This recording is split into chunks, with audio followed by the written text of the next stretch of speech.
All right, all right. What's oh something else is playing in the back. There you go. We back. All right, all right. We're finally back. Been a while since we left you, but we're back again every Thursday night. We're gonna try to do a live stream tonight. I got my homegirl Margarita on the line, and we're gonna be just chatting about tonight, Margarita. I want to chat about the relationship between a teacher and a student.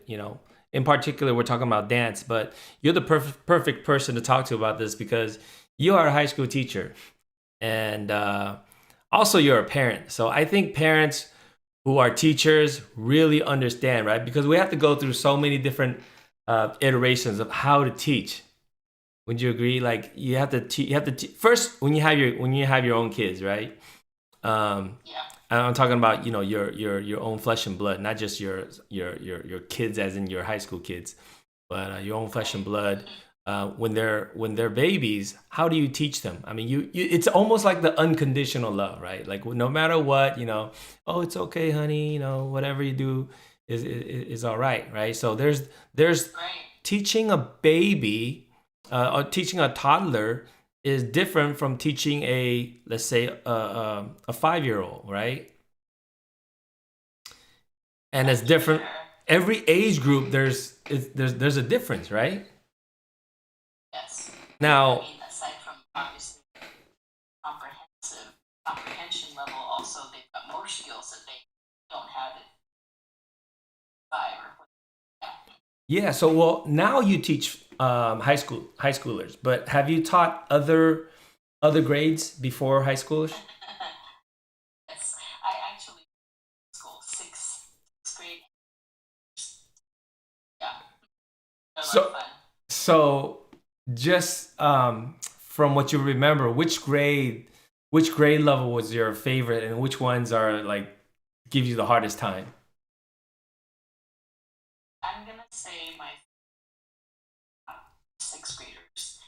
Um, I have a lot of teacher friends who would never teach middle school. That's like the hardest or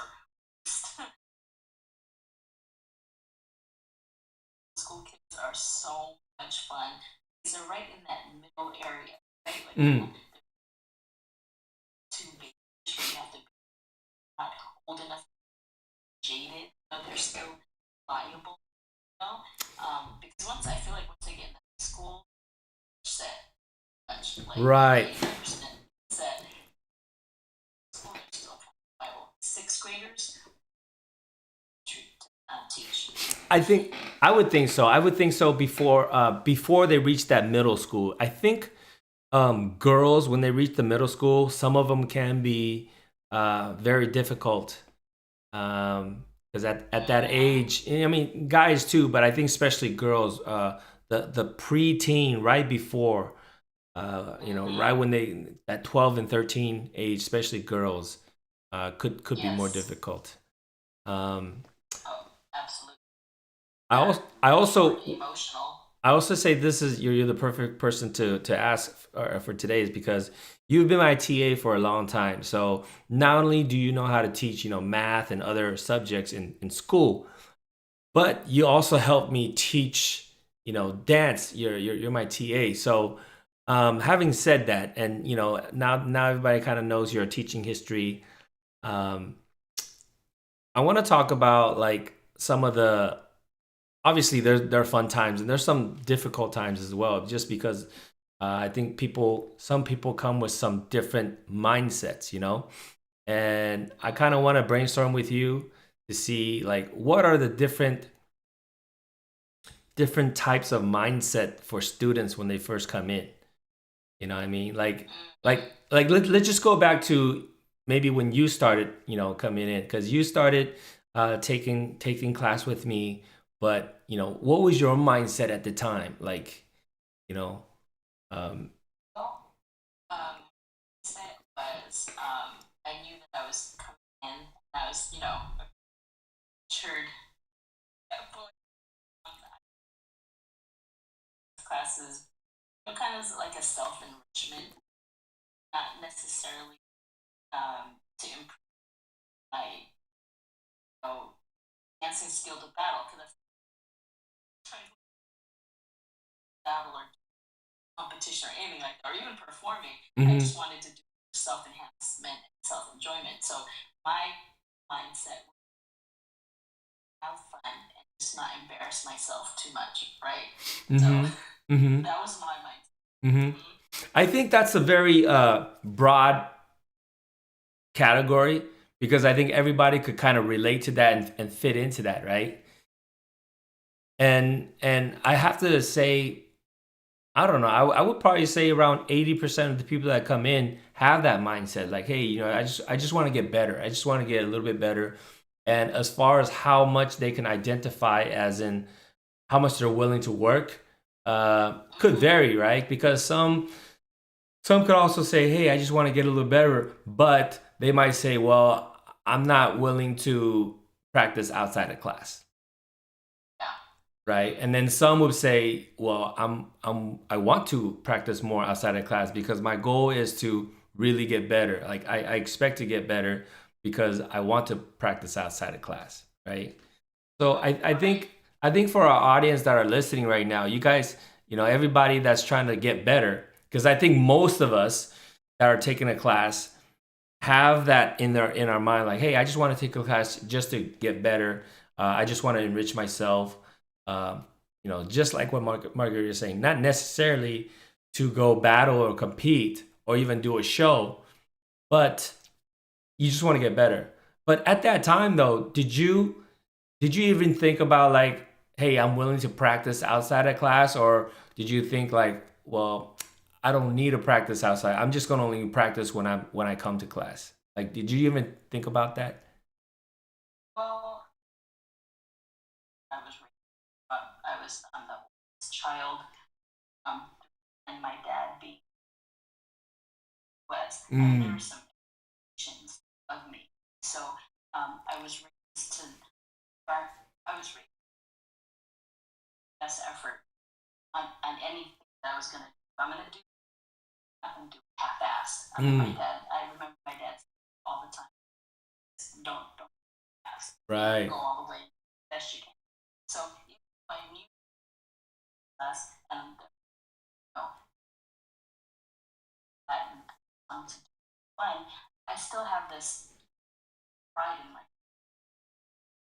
not not even try. So um, extra practicing out of class definitely something I was gonna do. It's just my effort because it's just it's just kind of the way I was not put on an option. So Mm. and to be honest, a lot of times I was just competitive. I'm not gonna class this week after we just learned that and and not even know how to do it. Oh no, my plan is to go back and have it down so that I don't have to think about it. It's, natural muscle memory. So Yeah. yeah. Yeah. Yeah. I mean, I could definitely tell. Having seen you, as far as how quickly you improve, and obviously, um, you're my TA now, so of course that's so now I kind of want you to flip on the cap of as a TA. So from all the semesters, all the years that you've been my TA, what do you think all the different categories of students' mindsets are like? Um, I mean, we seen students that come in, right, that Yeah. actually that barely comes in. Like, what do you think their mindset is? When they come in. I'm thinking, well, this is gonna be CA class. Barely have to do. Just gonna get A just for showing up, showing a least amount of effort. So don't really try. Skip a they skip a class here and just don't understand that when you skip a class, you skip a whole part of choreography. Now when you come back to class, not only choreography that day, but now you've got to also learn last week, and it just compounds into this, mess of a choreography you now have to learn. It's hard to do it, in chunks. It's easier when you just learn it time. kind of tell this is an easy class. I really, Yeah, I think yeah, that as well. But then there's also a big part of me that wants to give everybody the benefit of the doubt, right? Like sure, okay, so maybe they don't think it's an easy class,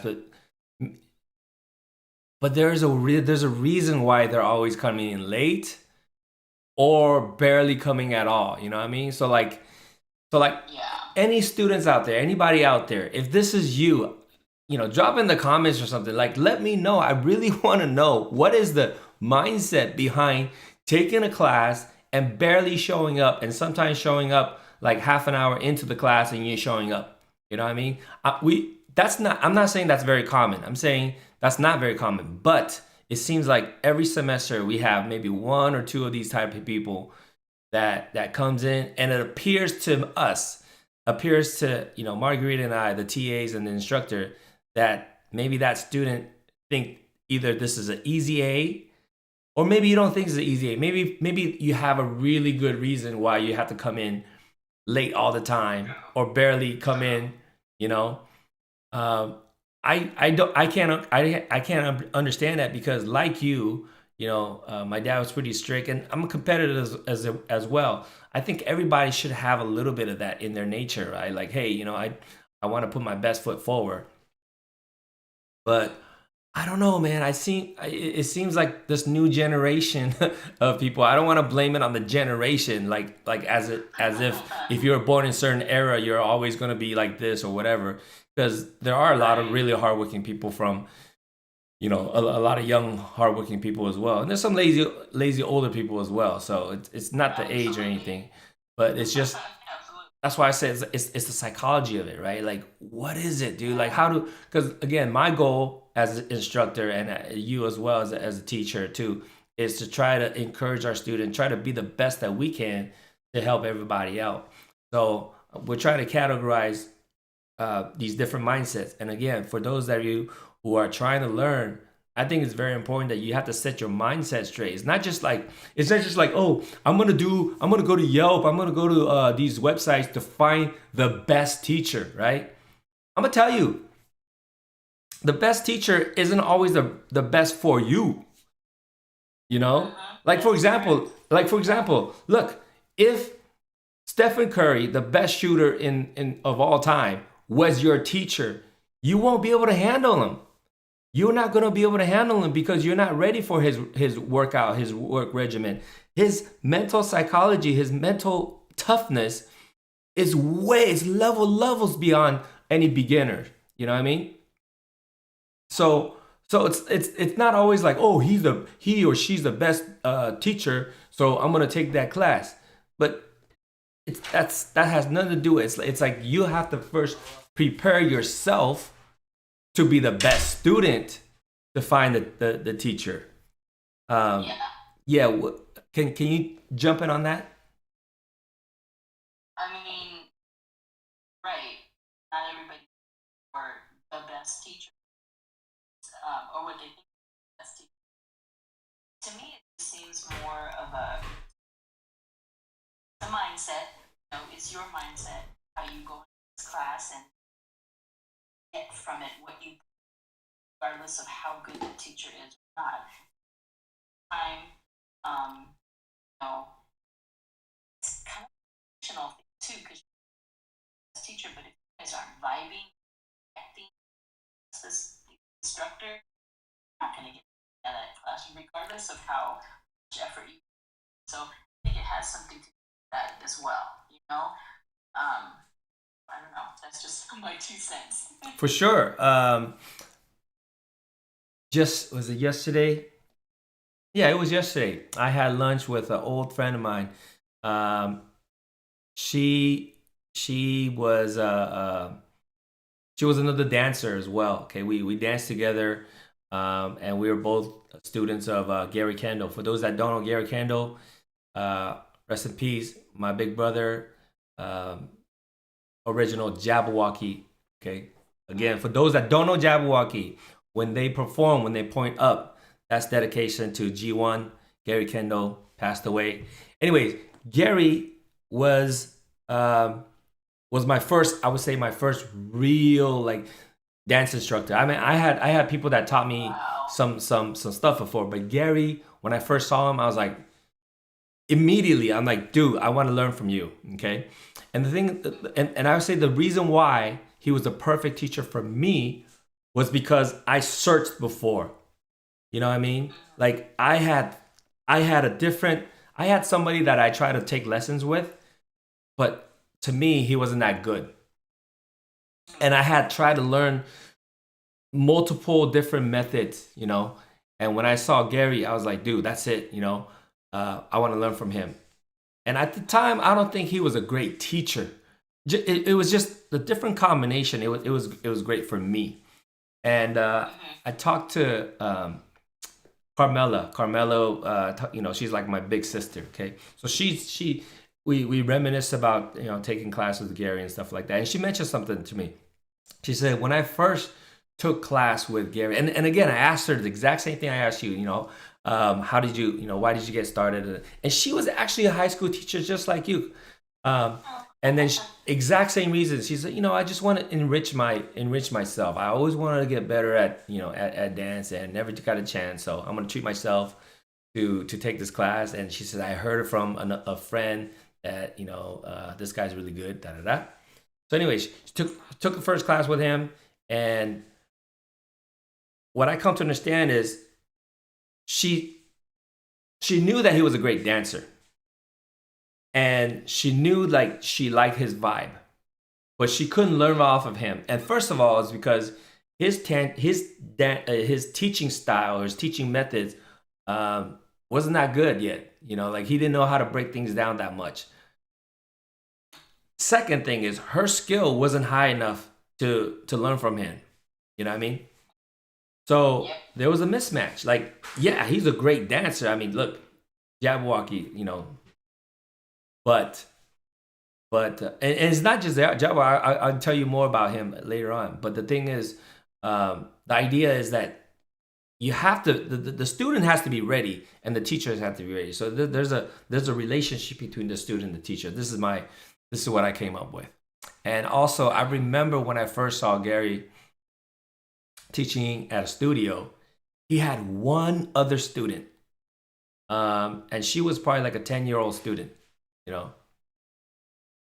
And I was amazed. I was amazed because I found this guy. It's just amazing. First of all, amazing dancer, a real cool guy, just real cool guys. Because I imagine somebody that good would be like a LA, you know, Los Angeles diva ish kind of attitude. Like I'm so freaking good. Don't touch me. You know what I mean? But like this guy is just so down to earth, you know. Like we joke about stuff, and we immediately became, you know, I immediately became a big fan of his. You know, I just love the guy so much, and he's just so down to earth.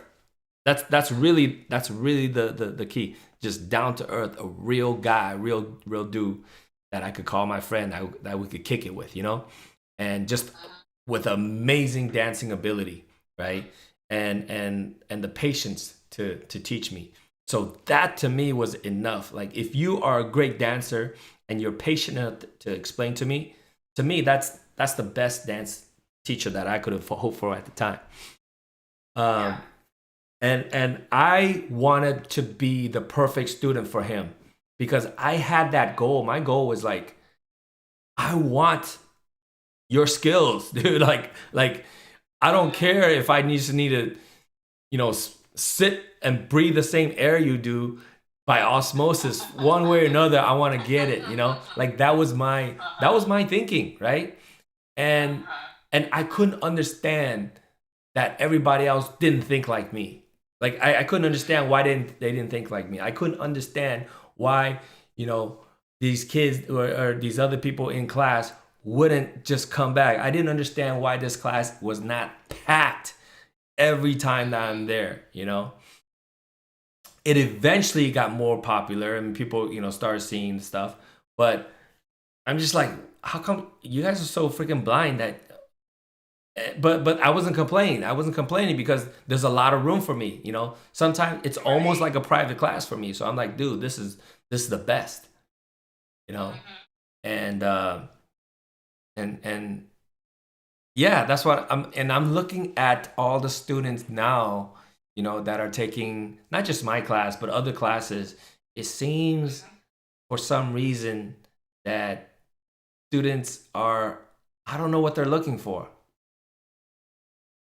But I mean, but once in a while you're gonna, we do see some students that are just like, ooh, you know, I want it, and they're willing to work hard. Um, but yeah, yeah. What are your thoughts on?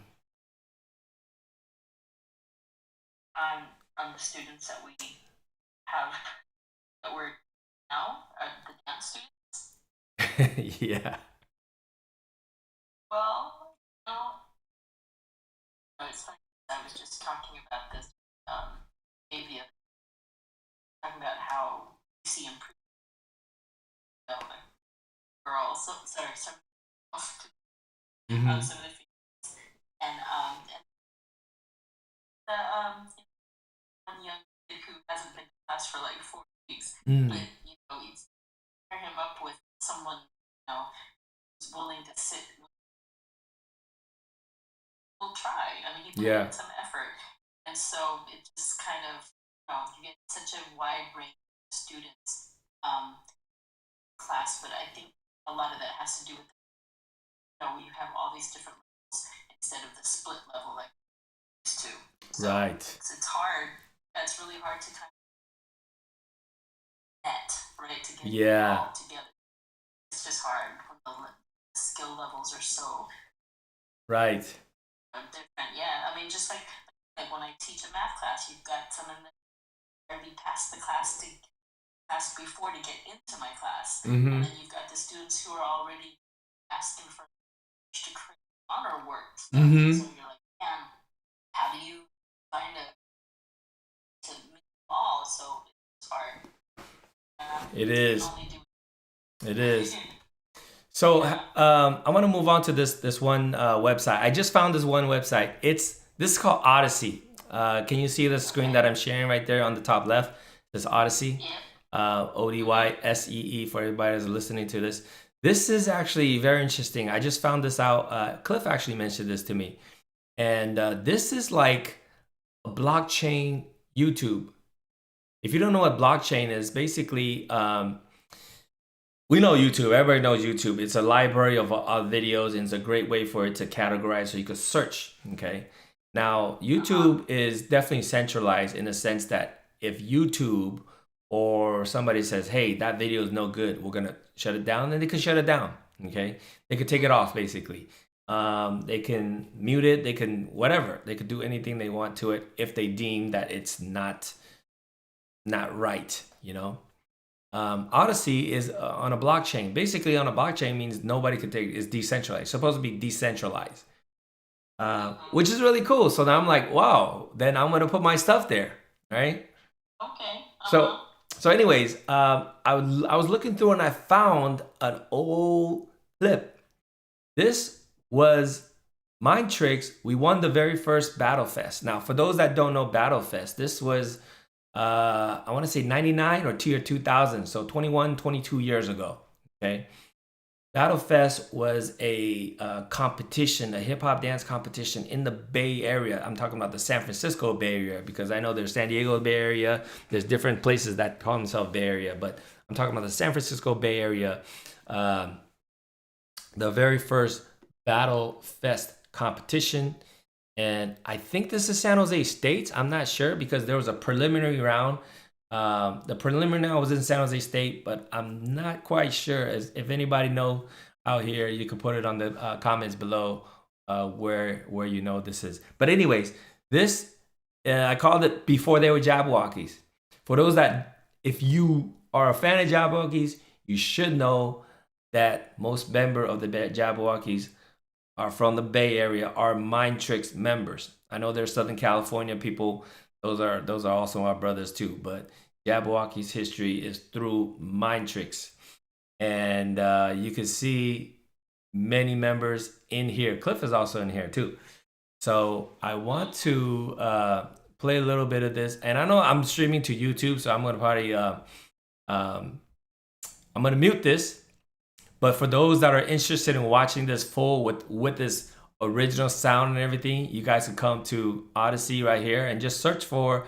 I still have the same name, New Studios, and just search for before they became Jabberwockies, Mind Tricks Battlefest Champions. So let's take a look a little bit because I'm just gonna mute this. Totally weird without the music, isn't it?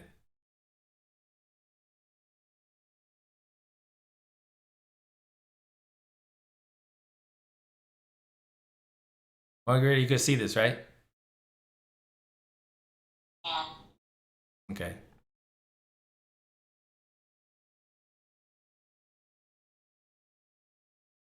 So I believe there was another group called Chain Reaction. The Chain Reaction I'm talking about is not the original Chain Reaction. There's an older group in the 70s. They're called Chain Reaction. They're a locking group. But Dennis, Francis, and other homies, they were part of a group called Chain Reaction, and they did really well on this competition too. I think they came in second. I'm not sure. Maybe they could correct me, but they did. They actually won round one, the first round. They actually beat they beat us. They beat Mind Tricks in round one, and then this was the finals. So fortunately, everybody here did well. I know round one there was a couple of people. I'm not gonna name names, but you know who you are. You messed up, and that's why we lost. But now I want to know. oh man, you know what? I'll see if I could find that clip. Yeah. So this whole thing is about what 6 minute and 44 second. Some really cool. Yeah, right there. That's Gary.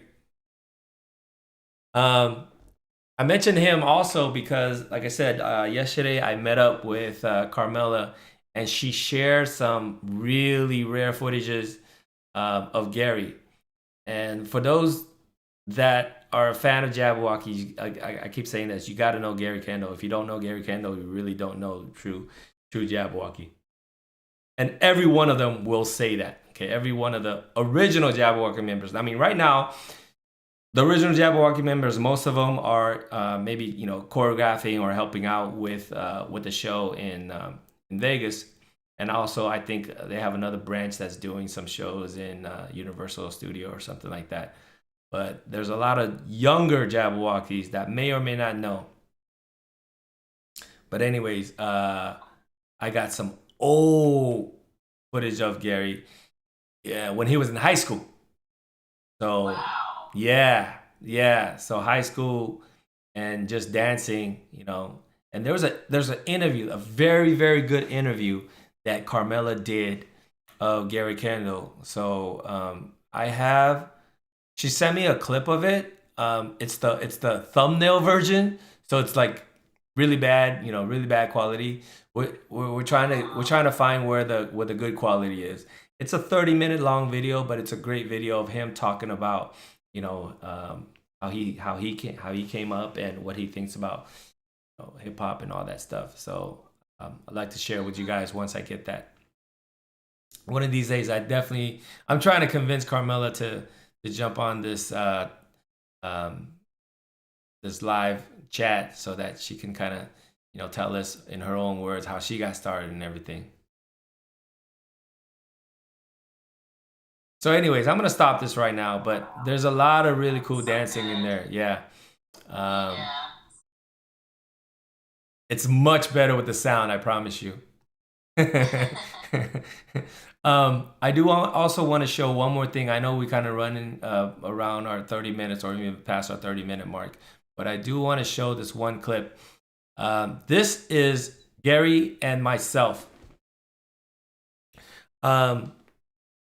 I also chatted with another friend. Her name is Gina. Shout out to Gina out in Santa Cruz if you're watching this. sometime maybe in the future or whatever. But we got to chat, right?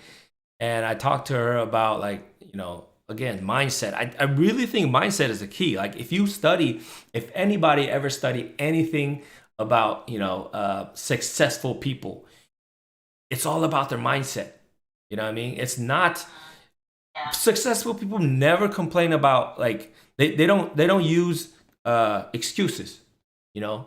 And I forgot who I told, but it's about, there's a guy named Jim Rohn. If anybody studied him, you guys, what I'm talking about. If you've never heard of him, go look him up. Jim Rohn, Rohn, I believe that's how you spell his last name. He was Anthony. He's Tony Robbins' mentor. So if you know Tony Robbins, wow, okay, that's his mentor. Damn.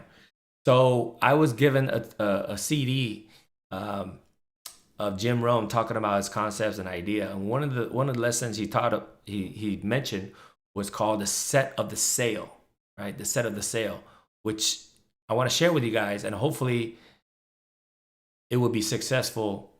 It would prove to be a helpful tip as it did for me. Okay. The idea of setting the sail is that we're all like sailors with on a sailboat. We all have a sailboat, and we're the captain of our sailboat, and we're all trying to go from one destination to another. Okay. Successful people, meaning that they know how to set the sail correctly, so that no matter how the wind blows, they can get to the destination. Okay. People who don't know how to set their sail will blame the wind. They'll say, hey, the wind is blowing against me. There's no way I can go that way, right? So I'm going to just not do anything. When the wind is correctly, that's when I can set my sail and I'll go, okay? And there might be even some people that don't know anything about set sail. They're just doing random stuff. Sometimes they'll go this way, sometimes they'll go this way, letting the wind blow wherever they go. However the wave blows, they go aimlessly, blaming on the water, blaming on the wind, blaming on the sun, blaming on the moon, blame on everything but themselves. Not try to educate themselves, set their mindset to learn how to set the sails. Okay.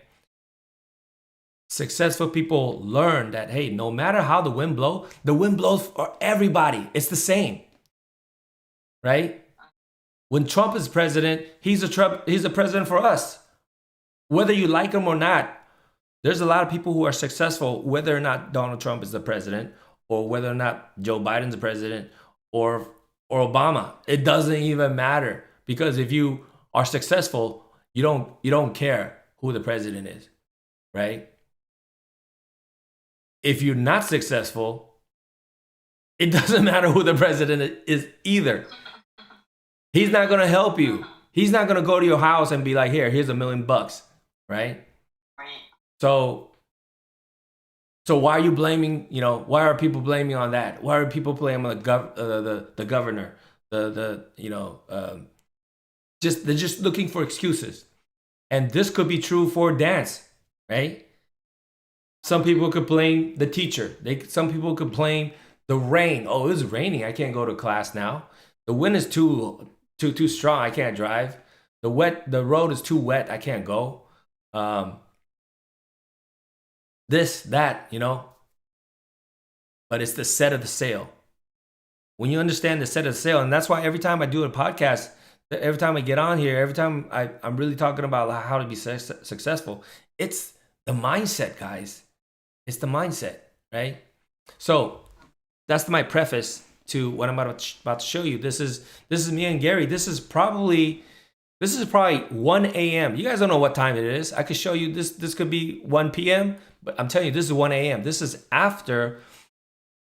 What happened was this. I could tell you exactly what this is. This is Dance Affair in Santa Clara, close to the Santa Clara University.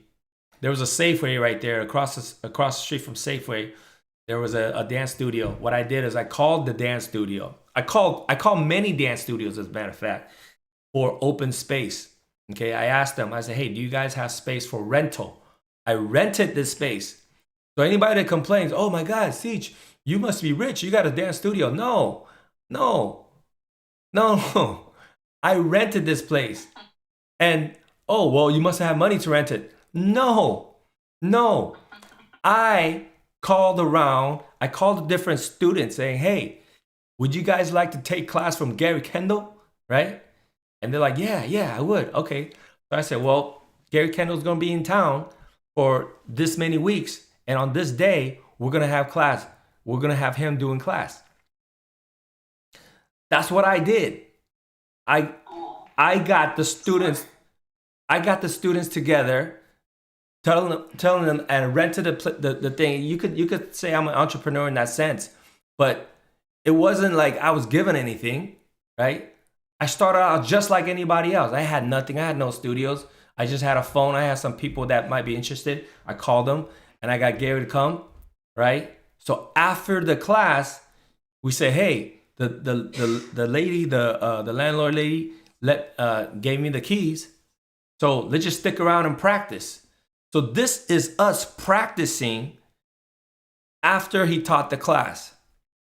And the class was probably from like 7 to 8. So we've been there for at least 5 hours. Okay. So like, and the thing is like, people who watch us perform don't see what we do, right? It's almost like this is why like when I listen to like Kobe and Michael Jordan, right? When they say, don't don't say that I'm talented. He said, there's no talent here. This is all hard work. Okay. So like if you just look at me right now, like, oh wow, Ceech, you're so good, or Gary, you're so good, or whatever. You don't see the 5 6 hours that we've been practicing every time after you guys leave. You know what I mean?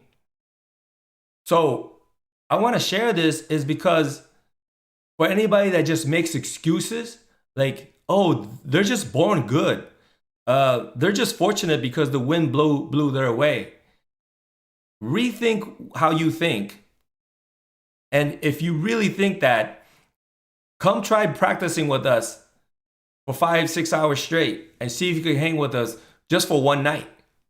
You know what I'm saying? It's like not many people can. Like Margarita, you saw, right? Like in our class, a lot of people just barely hanging there, after a little bit of warm up, just a quick little sweat. Oh my god, I need to sit down. You see them sitting down, they just grab their phone. Immediately they grab their phone, looking, checking for whatever they're checking for. I'm like, dude, your dance skills not there. Dance skills not there. Yeah. So, anyways, anybody that's on the watching live right now, comment. Let me know what you guys think. Okay. But here, shoot, I'm gonna have to mute this again because we got some songs in here. But this is like we just came up.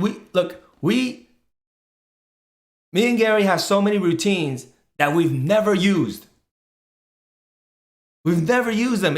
I don't know if I'm assuming that's what like singers when they spend time in their studios, like how like Michael Jackson has like albums coming out even after he died, right? It's probably because he has so many stuff that he didn't want that he didn't use and just recorded. So let me play this. Oh wait.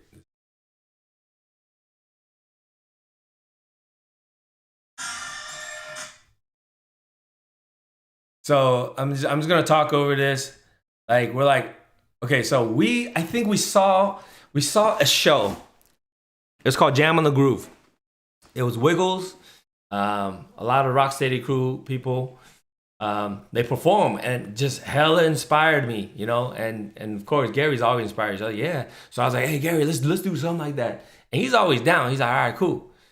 So this was something that we came up with. I think that night, right? Again, in about 4 or 5 hours, but still, again, hey, this is just me and him, right?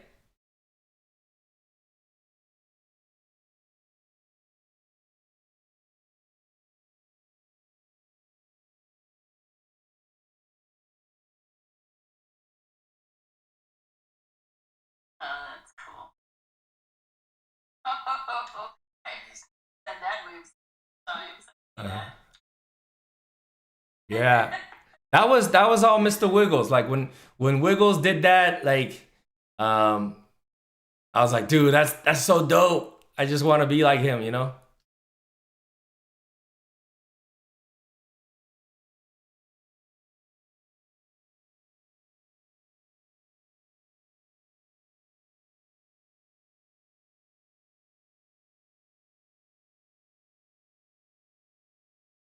Again, I'm gonna post this one up on Odyssey as well.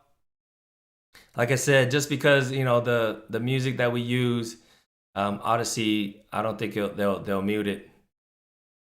Hopefully they won't. I don't think they will. That was cool. So again, like you could kind of tell, like we're a little tired, right? And and when I say practice till one, it's not like we only do this like once or twice. This is very common. This is very very common. Like practice till one. I remember one time we practiced till probably 5 a.m. And the reason why is because we had a competition that was coming up. So, and it's not just me and him. This is probably with most of the mind tricks. We were practicing. I believe it was like somewhere around, uh, I say Fremont area or something. Rata, one of our younger member, he was teaching at like a trampoline place, like a gymnastic place. You know, so so like we don't really have like one central location when we practice. We do later on, right? Later on, that's when most of the people started teaching at Dance Attack in Los Gatos. So the Pintos, they're the owners of Dance Attack. They were almost like God sent. They were so awesome. Uh, they immediately saw how great Gary was. So they're like, hey Gary, we love you. We want you to teach here as long as you can. And with Gary having so many, great, having mind tricks there too. So a lot of the mind tricks uh, dancers became teachers. So then little by little, I would say Dance Attack is almost like home of mind tricks. But besides that, I mean, we just practice wherever we can.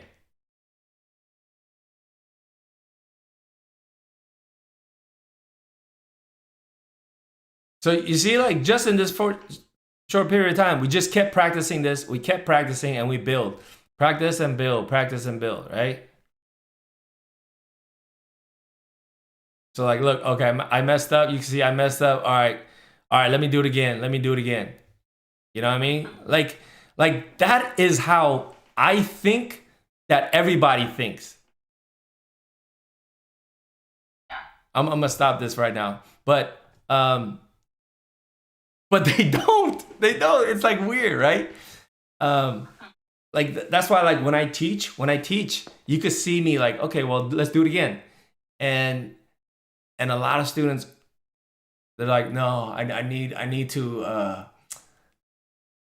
I need to get on my phone and I need to check my um, my Instagram. I need to see how many likes I have on this, you know, picture of me sitting down. It's like, God damn, really? Yeah. Yeah. So, anyways, I gosh, this has been running long, but I do appreciate those that are hanging out here at least on YouTube. I'm probably gonna end this one for tonight. We'll try to get back again next week, and just chat a little bit more. For those that are um, on on YouTube, drop in the comments. I do see D Combo Crew. What's up? What's up? I don't know if you're on right now, but I just saw your message, so good to see you. Anybody else, just drop in the chat and I'll give you a shout out. All right. Other than that, that's it. I'll see you guys on the next one. Peace, and I'm out.